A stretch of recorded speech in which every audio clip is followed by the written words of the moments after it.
And hello again from Fox News in Washington. Well, breaking news in the race for the White House.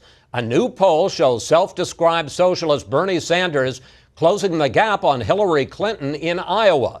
The Des Moines Register poll shows Sanders now within 7 points of Clinton among likely Iowa caucus goers. Clinton has lost 1/3 of her support since May.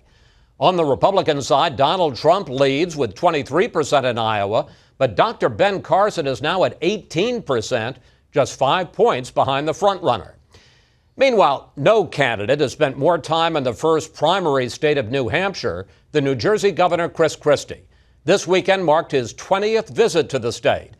Governor Christie joins us today here in Washington. And Governor, welcome back to Fox News Sunday. Happy to be back, Chris. Thanks for having me. Let's start with the latest Real Clear Politics average of national polls. It shows that you have slipped back to 11th place with 3.5% support. Governor, how damaging to your campaign if you don't make it into the main debate on CNN in a couple of weeks? And by all rights, shouldn't Carly Fiorina be on that stage, replace you in the top 10 if she's leading you in the polls? Well, listen, first off, I'll be on the stage in the Reagan Library, and I'm not worried about that. And listen, Carly Fiorina has done a great job, and she deserves to have her voice heard as well. We'll all play by the rules and do what we need to do, but I'll be on the stage. I'm not worried about that at all. And what about slipping back? I know you say the polls are early, but it's better to be at 23% than 3%. Well, always is. But let me tell you this, Chris. In 2009, when I ran for governor the first time, I was getting outspent 3-1 by an incumbent Democrat in a Democrat state. No one thought I was going to win. I've been an underdog for my entire political career. And what matters is the power of my ideas and my campaigning. Campaigns matter. That's why we have them. And so we'll go out there, we'll work hard, and we'll let people know what we want to do for the future of this country. Restore lawful, work to this country. We'll do what we need to do. All right. We're going to get into all of that. Let's talk about some of the jockeying amongst you and the other candidates. You've been going after one of your rivals, Jeb Bush, pretty hard recently. Here's a clip. When you haven't been in a relevant campaign as a Republican since 1998, you're going to continue to make the kind of mistakes that we see Governor Bush making.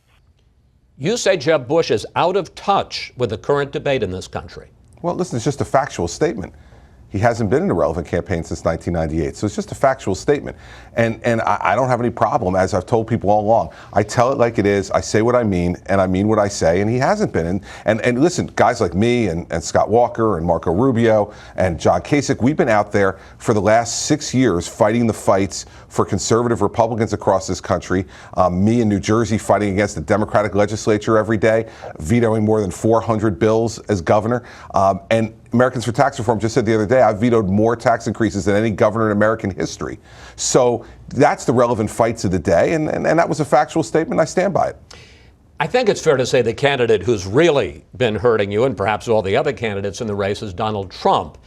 Your campaign slogan is telling it like it is, and a lot of people thought that you would campaign and make your mark as the kind of in-your-face, larger-than-life candidate. But haven't you, to a sense, honestly, been drowned out by Trump? Well, first of all, I always speak honestly, Chris. And the fact is that, listen, there's 17 people in the race. So everyone's going to have their moment to be able to speak their mind and be able to get their message out there.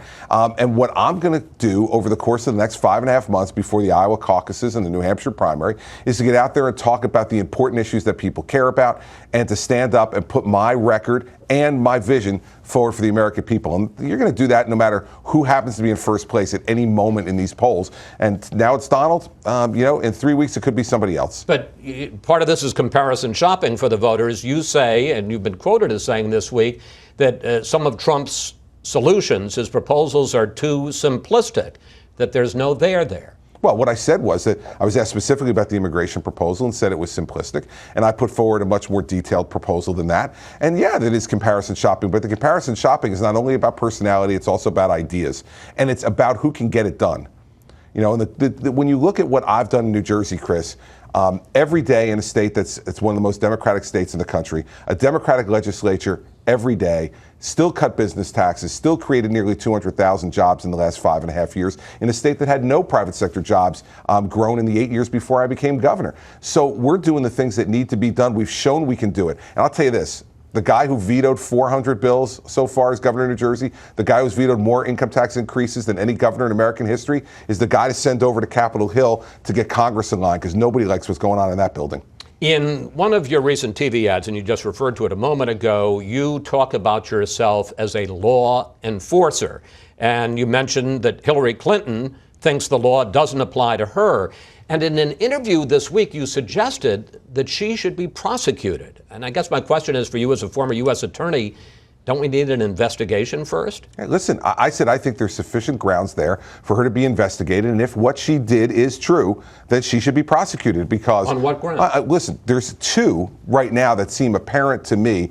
One is obstruction of justice.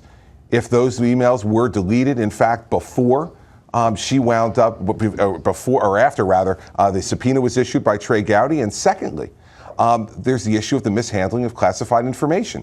Now, that's what David Petraeus was prosecuted for. That's what Sandy Berger was prosecuted for. And my point is this: no one is above the law.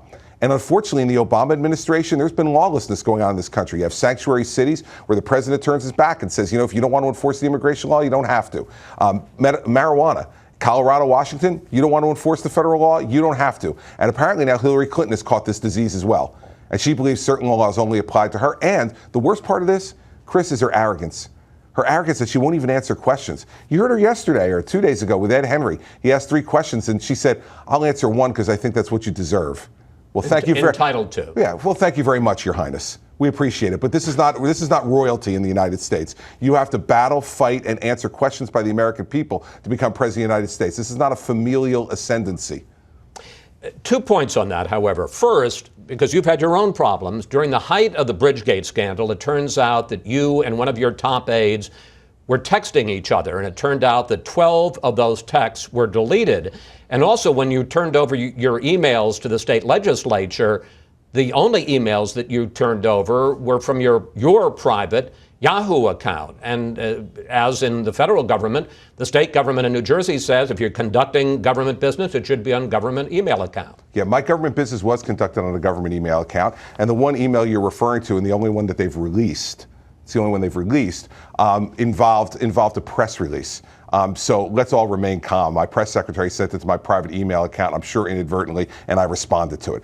We cannot compare that, can we, to someone having a private email server in the basement of their home, where they did all of the government business on a private email server in their basement. We can't compare that to having national security secret. We're really not, Chris, are we? Comparing a press release to having national security and classified documents running through a server that's not protected by the federal government, that can be hacked by the Russians, the Chinese, or just a group of 18-year-old hackers who want to have some fun. We're really not comparing the fact that she's wiped away tens of thousands of emails that had relevant information on them, because she just believes she's entitled to do that. Now, let's talk about lawlessness, and let's talk about openness.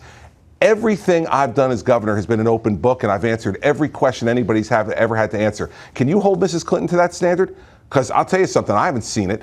And the fact is, the American people need to know that they have a president who's willing to be open and honest and direct. And Mrs. Clinton is the opposite of those things, 180 degrees opposite. All right. Hillary Clinton went after Republicans again this week for what she calls the so-called war on women. Take a look. Extreme views about women, we expect that from some of the terrorist groups. We expect that from people who don't want to live in the modern world. But it's a little hard to take coming from Republicans who want to be the president of the United States. Now, she didn't mention you by name, but you are one of the Republican candidates who wants to defund, and in fact, in the state of New Jersey, you have defunded Planned Parenthood. What do you think of that comparison? Well, there's a uniter, isn't it? Comparing Republicans to terrorist groups. There's a real uniter. That's the woman you want sitting in the Oval Office to bring our country back together. That's a disgrace, and she's a disgrace. The fact is this. Hillary Clinton is a disgrace? She's a disgrace for saying that, for comparing Republicans to terrorist groups. Don't let her go on that, Chris. That's awful. I was nowhere near Iowa at the time. That's a disgrace. It is a disgrace. Can you imagine if we compared the Democratic Party to terrorist groups? Can you imagine the outrage in the mainstream media for that? Yet she stood up there right then and said that Republicans are like terrorist groups. Well, here's what I don't think mainstream America is for. I don't think mainstream America is for an organization getting federal funding who kills children in the womb in a particular way so that it maximizes the value of their body parts on the open market for sale for profit. Now, if Mrs. Clinton thinks that's what mainstream America likes, I'm happy to have that debate with her. But of course, she won't even answer those questions because she doesn't even want to talk about what's really going on at Planned Parenthood. She just wants to talk about these vague generalities about war on women. But I'm not going to be someone who's going to stand up and allow her to call my party terrorists. Okay. Because we're not. And I'll say one other thing. I can't wait till next September to get on stage with Hillary Clinton as the Republican nominee. And the people in your audience know there will be no one better to prosecute the case for an optimistic, hopeful, better America and against that kind of garbage than I would be against Hillary Clinton. Well, let's talk about a question for this September, and that is that there's going to be a fight in that building behind me about the budget. And some people are saying, as part of the budget, we're going to demand, Republicans, we're going to demand defunding Planned Parenthood. Would you be willing to shut down the government over the fight over whether or not to defund Planned Parenthood? See, Chris, here's the difference between Washington, D.C. and being a governor. I got it done. I don't have to argue about whether they should shut down the government or not. In New Jersey, 6 years ago, I defunded Planned Parenthood, and I made it stick. We vetoed it 8 different times in New Jersey, and we've made that veto stick each and every time, despite veto override attempts. That's what an effective executive does and an effective leader does. Okay, but here you've got a Democratic executive who would veto if Congress were somehow to pass a budget that defunded Planned Parenthood. Well, you know what? Maybe we should test the president. Because in the end, we haven't done anything yet in Congress to test him. I think we should be passing tax reform and putting it on his desk. I think we should be passing a repeal and a replacement of Obamacare and putting it on his desk. Let the United States people see. Let us see who the real obstructionist is in Washington, D.C. We elected a Republican Senate and a Republican House to get things done. Let them put those things on the president's desk and let the president show the American people that he doesn't want to run the government. See, I think Republicans want to run the government. And in New Jersey, we have not had one government shutdown in 6 years, despite having a completely Democratic legislature. That didn't happen by accident, Chris. That's real, strong leadership, and that's what we should do. Okay, finally, in the time we have left, I'd like to do a lightning round. Quick questions, excellent, quick answers. Good. I love this. You love this, okay. Round, baby. You're getting all right, here we go. Yep. You're getting some blowback this weekend because you suggested that we should track foreigners who are in this country on visas and may overstay them the same way that FedEx tracks packages, and critics are saying people aren't packages. No, they're not. But what my point was that this is once again a situation where the private sector laps us in the government with the use of technology. Let's use the same type of technology to make sure that 40% of the 11 million people here illegally don't overstay their visas. If FedEx can do it, why can't we use the same technology to do it? So how are you going to be able to tell if somebody overstay? I mean, they don't have a number on their, a label on their wrist. No, we can do it, and we should bring in the folks from FedEx to use the technology to be able to do it. There's nothing wrong with that. And I don't mean people are packages, so let's not be ridiculous. You say the growth of Medicaid